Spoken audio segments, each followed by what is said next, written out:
ನಮಸ್ಕಾರ ಎಲ್ಲರಿಗೂ. ನಾನು ಅಶ್ವಿನಿ. ನಾನು ಸೈಕಾಲಜಿಸ್ಟ್ ಆಗಿ ವರ್ಕ್ ಮಾಡ್ತಾ ಇದ್ದೇನೆ, ಆಸ್ ವೆಲ್ ಆಸ್ ನಾನು ಕೌನ್ಸಿಲರ್ ಕೂಡ.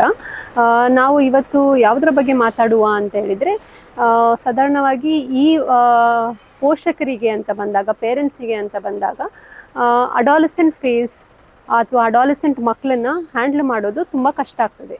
ಯಾರು ಅಡಾಲಸೆಂಟ್, ಈ ಹದಿಹರೆಯದವರು ಅಂತ ಹೇಳ್ತಾರಲ್ಲ, ಅವರಿಗೆ ಅಡಾಲಸೆಂಟ್ಸ್ ಅಂತ ನಾವು ಹೇಳ್ತೀವಿ. ಅಂದರೆ ಯಾವ ಏಜಿನವರು ಅಂತ ಹೇಳಿದರೆ 12ರಿಂದ 18 ಏಜಿನವರೆಗೆ ಅವರನ್ನು ನಾವು ಅಡಾಲಸೆಂಟ್ ಅಥವಾ ಹದಿಹರೆಯದವರು, ಟೀನೇಜರ್ಸ್ ಅಂತ ಹೇಳ್ತೀವಿ. ಈ ವಯಸ್ಸಿನಲ್ಲಿ ಅಥವಾ ಈ ಹಂತದಲ್ಲಿ ಏನಾಗ್ತದೆ ಅಂತ ಹೇಳಿದರೆ, ಕೆಲವೊಮ್ಮೆ ತುಂಬ ಮಾನಸಿಕವಾಗಿ, ಶಾರೀರಿಕವಾಗಿ ಅಥವಾ ಇವನ್ ಸಾಮಾಜಿಕವಾಗಿ ಅವರೊಂದಿಗೆ ಬದಲಾವಣೆ ಬರ್ತಾ ಇರ್ತದೆ. ಅದು ನಾರ್ಮಲ್ ಆಗಿರ್ತದೆ. ಕೆಲವೊಮ್ಮೆ ನಾವು ಅಂದ್ಕೊಳ್ತೀವಿ, ಓಕೆ ಅವರು ಚೇಂಜ್ ಆಗ್ತಾ ಇದ್ದಾರೆ, ಅವರು ಕಂಟ್ರೋಲ್ ಮೀರಿ ಹೋಗ್ತಾ ಇದ್ದಾರೆ, ಅವಳು ಸರಿ ಇಲ್ಲ, ಇವನು ಸರಿ ಇಲ್ಲ, ಇವೊಂದು ಬಿಹೇವಿಯರ್ ಏನೋ ಒಂದು ಚೇಂಜ್ ಆಗ್ತಾ ಇದೆ ಅಂತ. ಅದು ಆ್ಯಕ್ಚುಲಿ ಅದು ಕಾಮನ್, ಅದು ಅವ್ರದ್ದು ನಾರ್ಮಲ್ ಬಿಹೇವಿಯರ್.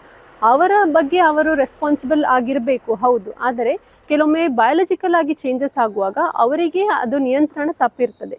ಅದು ಅವರ ಮಿಸ್ಟೇಕ್ ಅಂತ ನಾವು ಕನ್ಸಿಡರ್ ಮಾಡಬಾರ್ದು. ಕೆಲವೊಮ್ಮೆ ಪೋಷಕರು ಏನಾಗ್ತದೆ, ಅದು ತಪ್ಪು ಅಂತ ಹೇಳ್ತೀವಿ. ಸೊ ಇನ್ಸ್ಟೆಡ್ ಆಫ್ ತಪ್ಪು ಅಂತ ಹೇಳೋ ಬದಲು ಅವರಲ್ಲಿ ಏನಾಗ್ತಾಯಿದೆ ಅನ್ನೋದು ನಮ್ಮನ್ನು ನಾವು ಫಸ್ಟು ನಾವು ಸ್ಟಡಿ ಮಾಡಬೇಕು. ಓಕೆ, ಈ ಥರ ಆಗ್ತಾ ಇರುವಾಗ ನಾನು ಹೇಗೆ ಅವರನ್ನು ಹ್ಯಾಂಡಲ್ ಮಾಡಬಲ್ಲೆ ಅಂತೇಳಿ. ಸೊ ಹಾಗಾಗಿ ಕೆಲವೊಂದು ಸ್ಟ್ರಾಟಜೀಸ್ನ ನಾವು ಕಲಿಬೇಕಾಗ್ತದೆ ಆ್ಯಸ್ ಎ ಪೇರೆಂಟ್. ಯಾಕೆ ಅಂತೇಳಿದ್ರೆ, ನಾವು ಫಸ್ಟು ಅವರನ್ನು ನಾವು ಕಂಟ್ರೋಲ್ ಮಾಡೋ ಬದಲು ನಮ್ಮ ಇಮೋಷನ್ಸ್ ನಾವು ಫಸ್ಟು ಕಂಟ್ರೋಲ್ ಮಾಡಬೇಕಾಗ್ತದೆ.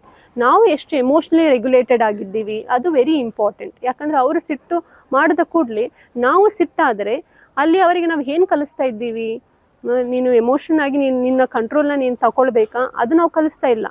ಇನ್ಸ್ಟೆಡ್ ನಾವು ನೆಗೆಟಿವ್ ಆಗಿ ಕಲಿಸ್ತಾ ಇದ್ದೀವಿ. ನಾವು ಸಿಟ್ಟಾದರೆ ನಾವು ಕೂಡ ಅದಕ್ಕೆ ಸಿಟ್ಟಾಗಿ ರಿಯಾಕ್ಟ್ ಮಾಡಬೇಕು. ಅದ್ರ ಬದಲಾಗಿ ನಾವು ಕಾಮ್ ಆಗಿ, ಸ್ಟೇಬಲ್ ಆಗಿ, ಓಕೆ ಅವರಿಗೆ ಸಿಟ್ಟಾಗ್ತಾ ಇದ್ದರೆ ಅದನ್ನು ನಾವು ಹೇಗೆ ಅವರಿಗೆ ಅರಿವು ಮಾಡಿಸ್ಬೇಕು, ಒಂದು ಸ್ಟ್ರಾಟಜಿ ಹೇಳ್ತೀವಿ. ಅದು name it to tame it ಅಂತ ಹೇಳಿ. ಅಂದರೆ ಉದಾಹರಣೆಗೆ, ಈಗ ಅವರು ಸಿಟ್ಟಾಗ್ತಾ ಇದ್ದಾರಾ ಅಥವಾ ಅವರಿಗೆ ದುಃಖ ಉಂಟಾ, ಅದನ್ನು ನಾವು ಫಸ್ಟು ಅವರಿಗೆ ಅರ್ಥ ಮಾಡಿಸ್ಬೇಕು. ಹಾಗಾಗಿ ನಾವು ಅವ್ರನ್ನ ಕೇಳಬೇಕು, ನಿನಗೆ ದುಃಖ ಬರ್ತಾ ಉಂಟಾ ಅಥವಾ ನೀನು ಸಿಟ್ಟಾಗ್ತಾ ಇದೆಯಾ ಅಂತ. ಆಗ ಅವರಿಗೆ ಅವರ ಇಮೋಷನ್ ಬಗ್ಗೆ ಅಂಡರ್ಸ್ಟ್ಯಾಂಡ್ ಆಗ್ತದೆ. ಅದು ಸೆನ್ಸಿಟೈಸ್ ಆದಾಗ ಅವರಿಗೆ, ಓಕೆ ನಾನೀಗ ಸಿಟ್ಟಾಗ್ತಾ ಇದ್ದರೆ ಹೌದು ನಾನೀಗ ಸಿಟ್ಟಾಗ್ತಾ ಇದ್ದೇನೆ, ಅದು ವೆರಿ ಇಂಪಾರ್ಟೆಂಟ್. ಅಂದರೆ ಅವರ ಎಮೋಷನ್ಸ್ನ ಅವರು ಅರ್ಥಕೊಳ್ಳೋದು ತುಂಬ ಇಂಪಾರ್ಟೆಂಟ್ ಆಗ್ತದೆ ಇಲ್ಲಿ. ಅದನ್ನು ನಾವು ಅವರಿಗೆ ಕಲಿಸ್ಬೇಕು. ಅದ್ರ ಬದಲಾಗಿ ನೀನು ಮಾಡಿದ್ದು ತಪ್ಪು, ಹೀಗೆ ಮಾಡಬಾರ್ದು, ನೀನು ಹೀಗೆ ಇರಬೇಕು ಅಂದರೆ ಕರೆಕ್ಟ್ ಮಾಡೋ ಬದಲು ನಾವು ಫಸ್ಟು ಕನೆಕ್ಟ್ ಆಗಬೇಕು. ಯಾವಾಗ ನಾವು ಕರೆಕ್ಟ್ ಮಾಡ್ತೀವಿ, ಮಕ್ಕಳು ದೂರ ಆಗ್ತಾ ಹೋಗ್ತಾರೆ. ನಮ್ಮಿಂದ ವಿಷಯಗಳನ್ನು ಅವರು ಹೇಳ್ಕೊಳ್ಳಿಕ್ಕೆ ಇಷ್ಟಪಡೋದಿಲ್ಲ. ಯಾಕಂದರೆ ಅಲ್ಲಿ ಅವರು ತುಂಬ ಸ್ಟ್ರಿಕ್ಟ್ನೆಸ್ ಆಗಿ ನೋಡ್ತಾರೆ. ಈ ಏಜಲ್ಲಿ ಸ್ಟ್ರಿಕ್ಟ್ ಆಗಿರೋ ಬದಲು ಕನೆಕ್ಟೆಡ್ ಆಗಿರಬೇಕು, ನಾವು ಅವ್ರ ಜೊತೆ ಎಂಗೇಜ್ ಆಗಿರಬೇಕು. ಪೇರೆಂಟ್ಸ್ ಫ್ರೆಂಡ್ಲಿ ಆಗಿರಲಿಕ್ಕೆ ಸಾಧ್ಯವಿಲ್ಲ, ಅದು ಅರ್ಥ ಆಗ್ತದೆ ಕೆಲವೊಮ್ಮೆ. ಬಟ್ ಆದರೆ ನಾವು ಅವ್ರ ಜೊತೆ ಕನೆಕ್ಟ್ ಆದಾಗ ಅವರ ಒಂದು ಏನಾಗ್ತಾ ಇದೆ, ಅವರ ಬದಲಾವಣೆ ಏನಾಗ್ತಾ ಇದೆ ಅದನ್ನು ಅವರು ಎಕ್ಸ್ಪ್ರೆಸ್ ಮಾಡಲಿಕ್ಕೆ ಸುಲಭ ಆಗ್ತದೆ. ಅದಕ್ಕೆ ನಾವೇ ದಾರಿ ಮಾಡಿಕೊಟ್ಟಾಗೆ ಆಗ್ತದೆ. ನಾವು ಕಂಟ್ರೋಲ್ ಮಾಡೋ ಬದಲು ಅಲ್ಲಿ ಕನೆಕ್ಟ್ ಮಾಡಿದರೆ ಅದು ಒಂದು ನಮ್ಮ ಸಂಬಂಧದ ಬಗ್ಗೆ ಒಳ್ಳೆ ಅವರು ಏನು ಹೇಳ್ತಾರೆ, ಆ ರಿಲೇಷನ್ಶಿಪ್ ಸ್ಟ್ರಾಂಗ್ ಆಗಿರ್ತದೆ. ಒಂದು ಹಾರ್ಮೋನಿಯಸ್ ರಿಲೇಷನ್ಶಿಪ್ ಅಂತೇಳಿ ನಾವು ಕರಿಬೋದು. ಕೆಲವೊಮ್ಮೆ ಏನಾಗ್ತದೆ, ಅವರು ಹೇಳಿದ ಮಾತು ಕೇಳೋದಿಲ್ಲ ಅಥವಾ ಅವ್ರ ಮೊಬೈಲಲ್ಲಿ ತುಂಬ ಟೈಮ್ ಕಳೀತಾ ಇರ್ತಾರೆ. ಈಗ ನಾವು ಅದನ್ನು ಹೇಳಿದ ಕೂಡಲೇ ಅವ್ರೇನಾಗ್ತದೆ, ಅವರಿಗೆ ಓಕೆ ಇವ್ರು ನಮ್ಮ ಕಂಟ್ರೋಲ್ ಮಾಡ್ತಾ ಇದ್ದಾರೆ ಅಂಥೇಳಿ. ಅದನ್ನು ನಾವು ಹೇಗೆ ಚೇಂಜ್ ಮಾಡ್ಬೋದು, ಓಕೆ ಬಾ ನಾವು ವಾಕಿಂಗ್ ಹೋಗಿ ಬರುವ, ನನಗೆ ನಿನ್ನ ಜೊತೆ ಸ್ವಲ್ಪ ಮಾತಾಡಲಿಕ್ಕಿದೆ, ಒಂದು ಟೈಮ್ ಸ್ಪೆಂಡ್ ಮಾಡುವ, ಅಥವಾ ಬೀಚಿಗೆ ಹೋಗೋದು, ಅಥವಾ ನಾವೇ ನಮ್ಮ ಮೊಬೈಲ್ ಸ್ಕ್ರೋಲಿಂಗ್ನ ಬಿಟ್ಟು ನಾವು ಅವರ ಜೊತೆ ಕನೆಕ್ಟ್ ಆಗಬೇಕು. ಇಲ್ಲಿ ಏನಾಗ್ತದೆ ಅಂದರೆ, ಸಾಮಾನ್ಯವಾಗಿ ಪೋಷಕರೇ ಮೊಬೈಲಲ್ಲಿ ಕೂತಿರ್ತಾರೆ, ಮಕ್ಕಳು ಅಲ್ಲಿ ಸುಮ್ಮನೆ ಕೂತಿರ್ತಾರೆ.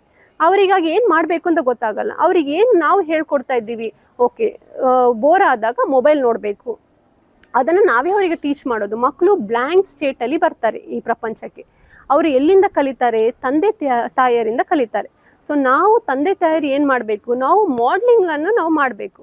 ಓಕೆ ನಿಮಗೆ ಟೈಮ್ ಸ್ಪೆಂಡ್ ಮಾಡಬೇಕು ಅಂದರೆ ಅವರ ಮುಂದೆ ಮಾಡಬೇಡಿ, ಅವರ ಹಿಂದೆ ಸ್ವಲ್ಪ ಟೈಮ್ ನಿಮಗೆ ಬೇಕು ಅಂತ ಆದರೆ ನೀವು ಅವ್ರಿಗೆ ಗೊತ್ತಿಲ್ಲದೆ ಇರೋ ಟೈಮಲ್ಲಿ ನೀವು ಸ್ವಲ್ಪ ಹೊತ್ತು ಮೊಬೈಲ್ ಸ್ಕ್ರೋಲ್ ಮಾಡಿ. ಅವರ ಮುಂದೆ ಇರುವಾಗ ನೀವು ಒಂದು ಜವಾಬ್ದಾರಿಯುತ ಪೋಷಕರಾಗಿ ಇರ್ತೀರಿ. ಹಾಗಾಗಿ ನಾವು ಅವರಿಗೆ ಮಾಡೆಲ್ ಮಾಡುವಾಗ, ನಾವು ಅವರಿಗೆ ಹೇಳುವಾಗ ನೀನು ನೋಡಬಾರ್ದು ಅಂತ ಹೇಳುವಾಗ, ನಾವು ಅದನ್ನು ಫಸ್ಟ್ ಪ್ರಾಕ್ಟೀಸ್ ಮಾಡಬೇಕು. ಅವರು ನಮ್ಮನ್ನು ನೋಡಿ ಕಲಿತಾರೆ. ಸೊ ನಾವು ಅವರ ತಪ್ಪು ಐಡೆಂಟಿಫೈ ಮಾಡುವಾಗ ಅವ್ರು ಹೇಳ್ತಾರೆ, ನೀನು ನೋಡ್ತಾ ಇದೆಯಲ್ಲ, ನಾನು ನೋಡಿದರೆ ಏನು ಪ್ರಾಬ್ಲಮ್ ಅದು ಒಂದು ಕ್ವೆಶ್ಚನ್ ಯೂಶಲಿ ಪೇರೆಂಟ್ ಮತ್ತು ಒಂದು ಅಡಾಲಸೆಂಟಲ್ಲಿ ಆಗುವಂಥದ್ದು. ಸೊ ಇವ್ರು ಈ ಥರ ಪ್ರಶ್ನೆ ಮಾಡುವಾಗ ನಮ್ಮನ್ನೇ ನಾವು ಪ್ರಶ್ನೆ ಮಾಡಬೇಕಾಗ್ತದೆ, ಹೌದಲ್ಲ? ಅವ್ರು ಆ ಥರ ಕೇಳುವಾಗ ನಾನೇನು ಮಾಡಬೇಕು? Okay, okay come we will go for a walk, ನಾವೊಂದು ಆಟ ಆಡುವ, ಮನೆಯಲ್ಲೇ ಒಂದು ಬೋರ್ಡ್ ಗೇಮ್ ಇರ್ಬೋದು, ಲೂಡೋ ಇರ್ಬೋದು, ಅಥವಾ ಸ್ನೇಕ್ ಆ್ಯಂಡ್ ಲ್ಯಾಡರ್ ಇರ್ಬೋದು, ಅಷ್ಟೇ ಅವರಿಗೆ ಸಾಕು. ಮಕ್ಕಳಿಗೆ ನಾವು ತುಂಬ ಮೆಟೀರಿಯಲ್ ಅಂಥೇಳಿ ಕೊಡುವಂಥದ್ದಕ್ಕಿಂತ ಎಷ್ಟು ಕ್ವಾಲಿಟಿ ಟೈಮ್ ಕೊಡ್ತೇವೆ ಅನ್ನೋದು ಅವರಿಗೆ ತುಂಬ ಇಂಪಾರ್ಟೆಂಟ್ ಆಗ್ತದೆ. ಅವ್ರು ಇವನ್ನು ಬೆಳೀತಾ ಅವ್ರು ಯೋಚನೆ ಮಾಡುವಂಥದ್ದು ನನ್ನ ತಂದೆ ತಾಯಿ ಇದನ್ನು ಕೊಡಿಸಿದ್ರು ಅದನ್ನು ಕೊಡಿಸಿದ್ರು ಅಲ್ಲ, ಅವರು ಎಷ್ಟು ಟೈಮ್ ಸ್ಪೆಂಡ್ ಮಾಡಿದ್ರು ಅದು ನಮ್ಮ ಬಾಂಡನ್ನು ಎನ್ಹಾನ್ಸ್ ಮಾಡ್ತಾ ಹೊರತು ನಾವು ಏನು ಕೊಡಿಸಿದ್ವಿ ಅದು ಅಲ್ಲಿಗೆ ಮರ್ತೋಗ್ತದೆ. ಮಕ್ಕಳಿಗೆ ಕ್ವಾಲಿಟಿ ಟೈಮ್ ಎಂಬುದು ತುಂಬ ಇಂಪಾರ್ಟೆಂಟ್. ಮತ್ತು ಅವರನ್ನು ನಾವು ಹೇಗೆ ಅರ್ಥ ಮಾಡ್ಕೊಳ್ತೀವಿ, ಅವರು ಸಿಟ್ಟಲ್ಲಿದ್ದರೆ ಅವರಿಗೆ ಒಂದು ಸ್ವಲ್ಪ ಟೈಮ್ ಕೊಡಿ. ಅವರು ಈಗ ನಾವು ಮಕ್ಕಳು ಅಂತೇಳಿ ಕೂಡಲೇ ನಾವು ಅವರನ್ನು ಪವರ್ ಮಾಡೋದಲ್ಲ, ಅಥಾರಿಟೇಟಿವ್ ಫಿಗರ್ ಆಗಿ ನೋಡೋದಲ್ಲ. ನಾವು ಒಂದೇ ಏಜಲ್ಲಿ ಇರುವ ಕೆಲವೊಮ್ಮೆ ಆ ಥರ ಲೆವೆಲಲ್ಲಿ ನಾವು ನೋಡಬೇಕಾಗ್ತದೆ. ಆಗ ಅವರಿಗೇನಾಗ್ತದೆ, ಅವರಿಗೆ ರೆಸ್ಪಾನ್ಸಿಬಿಲಿಟಿ ಹೆಚ್ಚಾಗ್ತದೆ. ಮತ್ತು ಅವರನ್ನು ನಾವು ಡಿಸಿಷನ್ ಮೇಕಿಂಗ್ ಸ್ಕಿಲ್ಸಲ್ಲಿ ನಾವು ಇನ್ವಾಲ್ವ್ ಮಾಡ್ಕೊಳ್ಬೋದು. ಹೇಗೆ ಅಂತೇಳಿದ್ರೆ, ಏನಾದರೂ ಕೆಲವೊಂದು ಚಿಕ್ಕ ಪುಟ್ಟ ವಿಷಯಗಳನ್ನ ಮೇ ಬಿ ಮನೇಲಿ ಓಕೆ ಸಾಮಾನಿಲ್ಲ, ನೀನು ಲಿಸ್ಟ್ ಮಾಡು, ನಾವು ಸಂಜೆ ಹೋಗಿ ತರುವ ಅಂತೇಳಿ. ಆಗ ಅವರನ್ನು ನಾವು ಇನ್ವಾಲ್ವ್ಮೆಂಟ್ ಮಾಡಿಕೊಂಡಾಗ ಅಲ್ಲಿ ನಮ್ಮ ರಿಲೇಷನ್ಶಿಪ್ ಸ್ಟ್ರಾಂಗ್ ಆಗ್ತಾ ಬರ್ತದೆ.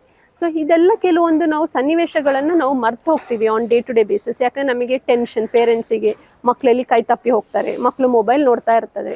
ಆದರೆ ಕೊನೆಗೆ ನಾವು ಕೇಳುವಂಥ ಪ್ರಶ್ನೆ ಏನಂತ ಹೇಳಿದರೆ, ನಾವು ಎಷ್ಟು ಅವರಿಗೆ ಆ ಒಂದು ಅಟ್ಮಾಸ್ಫಿಯರ್ ಕ್ರಿಯೇಟ್ ಮಾಡ್ತೀವಿ. ಮೊಬೈಲ್ ನೋಡಬೇಡ ಅಂತ ಹೇಳಿದ್ರೆ ನಾನೆಷ್ಟು ಮೊಬೈಲ್ ನೋಡೋದಿಲ್ಲ ಅವರ ಮುಂದೆ, ಅದು ಮುಖ್ಯ ಆಗ್ತದೆ. ನಾನು ಸಿಟ್ಟು ಮಾಡ್ಕೊಳ್ಬೇಡ ಅಂತೇಳಿದ್ರೆ ನಾನೆಷ್ಟು ಸಿಟ್ಟು ಮಾಡ್ಕೊಳ್ದೆ ಪೇಷನ್ಸ್ ಆಗಿ ಈ ಸಿಚುವೇಶನ್ನ ಹ್ಯಾಂಡಲ್ ಮಾಡ್ತೀನಿ, ಅದು ಇಂಪಾರ್ಟೆಂಟ್ ಆಗ್ತದೆ. ಸೊ ನಾವು ಅವರಿಗೆ ಕರೆಕ್ಟ್ ಮಾಡೋ ಬದಲು ನಾವು ಕನೆಕ್ಟ್ ಮಾಡಿದಾಗ ಮಕ್ಕಳು ನಮ್ಮ ಜೊತೆ ಲವಲವಿಕೆಯಿಂದ ಇರ್ತಾರೆ. ಸೊ ಫಸ್ಟು ಸಂಬಂಧ ಎಂಬುದು ಇಂಪಾರ್ಟೆಂಟ್, ಮತ್ತೆ ಬರೋದು ಡಿಸಿಪ್ಲಿನ್. Thank you.